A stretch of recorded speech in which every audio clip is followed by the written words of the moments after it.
I want to thank my colleagues for standing with me this morning. We're gathered to lend our voices to support a legislative solution for DACA beneficiaries before the end of this year.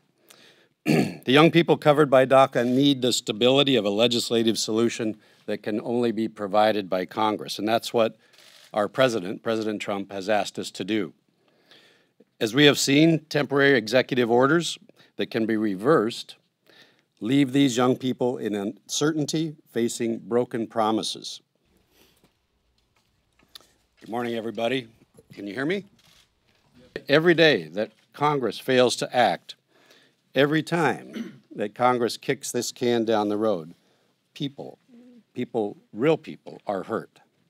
So we as members of Congress, we recognize the positive contributions that Dreamers have made to the social and the economic well-being of the United States. I can tell you that almost every single Republican agrees it's the responsibility of Congress, not the administration, to make immigration law. Aware from here that the RAC Act is your preferred vehicle. We need a solution that gets 218 votes in the House and 60 votes in the Senate, or there's no deal. No bill is going to be perfect, but inaction is just not acceptable.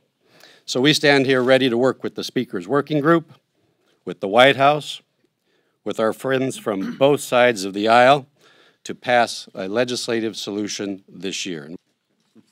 Ileana's just amazed that I'm doing something before 10 o'clock in the morning. When the bill comes to the floor, whatever bill it is, I predict it'll have a huge vote with well over 300 votes to send this bill to the Senate.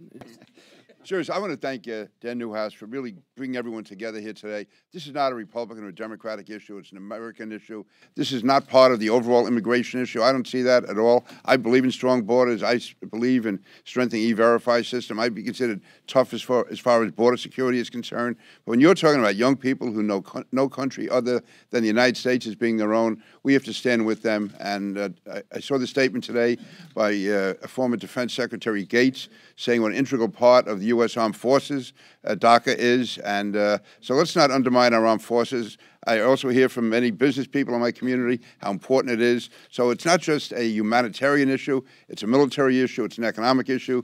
It's an American issue. So let's get the job done. Thank you, Dan. DACA solution itself that gets across the line. So Our interest here is moving as quickly as possible. We would like to get a solution by the end of the year. Like we said, there are a lot of people at risk even today. And so we think it's incumbent upon us to move as quickly as possible. Gracias.